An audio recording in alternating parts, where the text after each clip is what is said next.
In the mid-'80s, Steve Tracy, who played Percival Dalton, my husband on Little House on the Prairie, went public with his AIDS diagnosis. We'd been hearing about this mysterious disease that was killing people, but I was as completely ignorant about it as most people were at that time. I was devastated because at that time, a really optimistic life expectancy for someone diagnosed at that time was 9 months. That was if you did really well. My phone rang off the hook.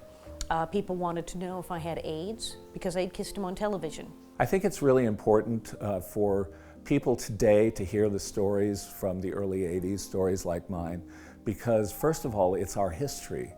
And it's important to remember the Holocaust that the gay community and their straight allies went through in the '80s and early '90s. It's important to remember how we impacted the medical world and how we changed the way that medical research is done. You know, our community did an amazing job of responding to this whole calamity. And the things that we learned from that are lessons that should be continued. We know how to respond to a government that won't be responsive.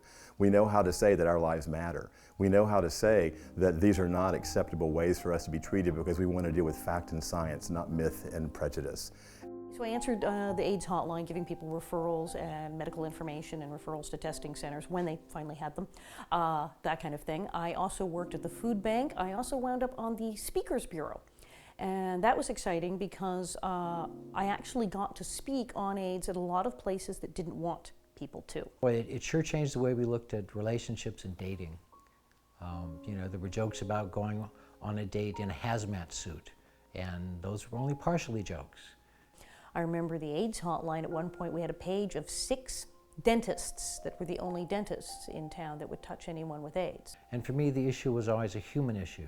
Not a gay issue, not a straight issue, not black, white, male, female.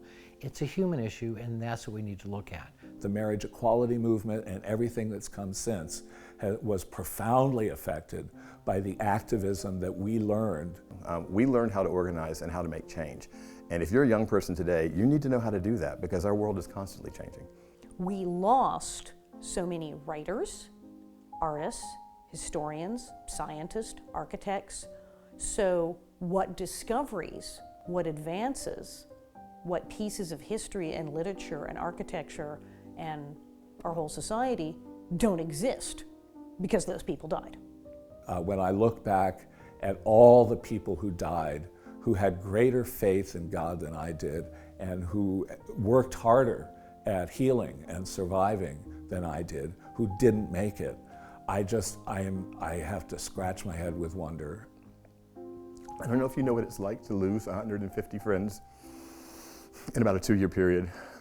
I can't describe to you what it felt like to stand on the mall of the Washington Monument and to see that AIDS quilt and realize that each one of these was a life. And that someone had cared enough to record that life. And I think we have a responsibility to make sure that those stories get told and that those people's lives are remembered and that the contributions they could have made are not lost in vain, because we have the ability to do that through a project like this.